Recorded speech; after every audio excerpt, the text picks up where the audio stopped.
All right, people, it's that time again. Welcome to the show. My name is Danny Graham. My show is In Case You Didn't Know. And today, before we get started on today's show, I just want you to do two things for me. First, I want you to hit the subscribe button on the bottom right corner of your screen and also hit that little notification bell because I don't want you to miss any of the future videos I plan on uploading. Now, today we're going to talk about something that's near and dear to my heart. It's going to be Avengers Endgame. Marvel, as you see back here, a lot of these people that you see on my post back here is going to be on the show. In fact, it's 25 days, 7 hours, and probably about 10 minutes away from being here. We all who are fans of Marvel can be able to sit down and enjoy the 3-hour movie that they're putting together. That's going to wrap up the latest phase of the Marvel universe. Kevin Feige and the Russo brothers are going through a lot of trouble to try to throw us off and put out different things. Some may be true, some may not be true. Some of these trailers we've seen got some false footage, some have some real footage. But what a lot of people don't know is that the trailers that we see, that's usually about the first 15 minutes of the movie and maybe the last 2 or 3 minutes of the movie kind of mix in it. They don't show you everything that's good, and some of the stuff that they show you is not even in the movie. If you recall, on the last movie, Infinity War, that they saw all of the heroes running on Wakanda, and the Hulk was in that movie, was in that clip. Well, if you watched the actual movie, you saw that you didn't see any Hulk. So don't be surprised at some of the things that we see on the trailers we aren't going to see when the movie actually happens. I don't think that they're going to show, it doesn't make any sense to me for them to show Tony Stark being in space, telling Pepper Potts on his recorder in his helmet that he got so many days left of food, I think 2 days left of food, oxygen, they're going to run out of power. You don't know if he's going to make it. He's kind of leaving his last testaments of his, showing that he loves her. We've seen all that, and we've seen where he's done try everything, and he can't figure out how to save himself for Nebula. Then fast forward, we see him, Nebula, and more of our heroes in the quantum suits. Now, why would they set up such a despair scene of Tony Stark trying to figure out and can't figure out how to save himself, and then a few seconds later they show us he's already safe, back and sound, back on Earth in a quantum suit, going to take care of business? I don't think that's a true, or I don't think that's a real. I think that's fake. I could be wrong. I've been wrong before. If it is, I will gladly apologize on my upcoming shows, but I think that's the curveball they're throwing for us. Some things I'm interested and definitely excited to see is Professor Hulk. I definitely want to see how they're going to pull that off. I think that's going to be an awesome character. I want to see how the Hulk and Banner mesh, how they come together. I'm really interested in seeing that. I want to see whether or not Tony Stark is able to outthink and beat Thanos.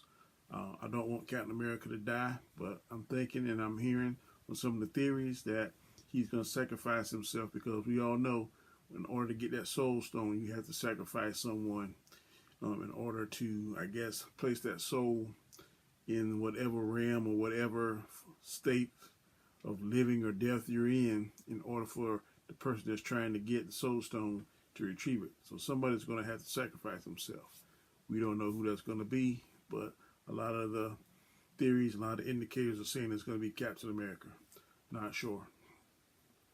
Also, 3 hours. That is quite a long time for a movie of any sort. I'm very glad that they decided to do it, because I want them to cover all different kind of things. Whenever I leave that theater that night or that day that I go, it's probably going to be that night, 'cause I'm trying to go that Thursday night before the opening day. I want to be satisfied. I want all questions answered. I would love for them to, on the end scene credit, now this is what I would do, and I told a couple of my friends. I would have 3 end scene credits. My first end scene credit, I would have Nick Fury talking to Cap Marvel. And they'd be kind of reminiscing, and then she'd be on her way to leave, and she would tell Nick Fury, like, okay, Fury, I'm just letting you know that in my travels, there's a being, they call him Galactus. And this being is like no one or nothing you ever seen or heard of, because he devours all planets. He has to have the power and the energy from planets to feed his hunger. And the way that you know he's coming is that he always sends a herald. And this hero is called a Silver Surfer. You'll know him when you see him because he's from silver from head to toe, and he rides what looks like a surfboard. So last time I heard, he was heading this way, but that's about 5 years away from now. So prepare yourself. That would be my end scene 1, something along those lines. Then end the scene credits 2, I would have Nick Fury getting on the phone, calling somebody. We don't see who he's calling. But then on the other end, when they show who he's calling, you see an outstretched arm stretched right across the room, and it's Reed Richards. And he picks up the phone, and we hear Fury says, "We got a problem." Then they flash quickly to a castle. It's thunder and lightning, and as they show the castle, they have in the bottom Latveria, or Latveria, how you pronounce it. It's Dr. Doom's home country. And then they'll show inside of the castle, and you'll see this room with a bunch of monitors. And you'll see a figure sitting in a chair looking at all the monitors. And everything he's looking on the monitors is going to be all the stuff that's happened in the movie. Everything that's happened during Endgame. And then it will show him put his hands on a box, and he'll open up the box, and he'll look down, and he'll say something along the lines of, I'm gonna succeed where the Mad Titan failed. And as they show down in the box, he has 2 of the Infinity Stones. And he shuts it down real fast, and he starts laughing. The third thing I would do is on the third end scene, I would have a long distance out in space. And it'll have something many, many miles away. And in a speck, and as it comes closer, you see something going through space. And as you look at it and it gets closer, it's the Silver Surfer. And he's heading somewhere that we think is towards us. And that's how I would end it. Now that would be my ending scenes if I had the power to do it. I think that would be awesome. It would set up the Silver Surfer. They could reboot that along with the Fantastic Four and bring in Galactus. And I think Doom was an awesome character. I think that would be the perfect step into the next phase that Marvel wants to do. Just my opinion. May or may not happen. I don't know. But I think that would be awesome to do. Like I said, 25 days. Correction. Yeah, 25 days, 7 hours. And now maybe about 10 and 12 minutes until we see Endgame. So I'm very excited about it. I know you are too as fans.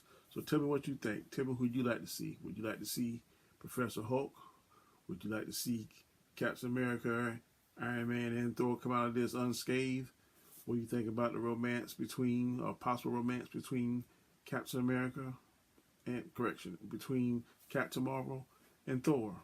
There's also rumors out there that Valkyrie is going to come back, and also Valkyrie and maybe Captain Marvel may have some type of love interest. You never can know.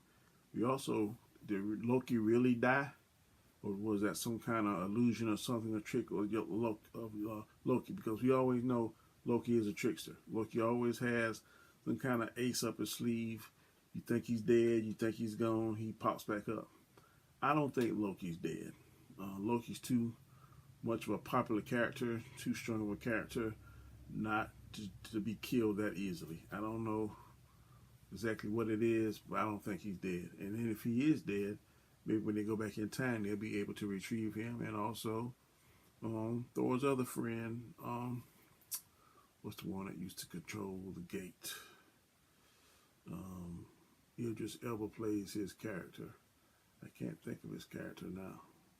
But they may bring him back as well. He sent the Hulk to the Earth on the last movie on Infinity War. I think they should bring him back because I think I liked him. But I do know that Idris Elba was not happy playing him. He thought that the character didn't have enough substance to think that he had enough parts in the movie. Heimdall, that was Heimdall. He did not like playing Heimdall. I read that in several reports. He just didn't care for it. But again, tell me what you think. Again, for the last time, it's 25 days, 7 hours, 10 minutes away. So please put in your comments what you think about this. Tell me who you ready to see, who you most want to see, what storyline you like to see, what end credits you like to see, and leave a comment. Until then, I'll catch you next time. Peace.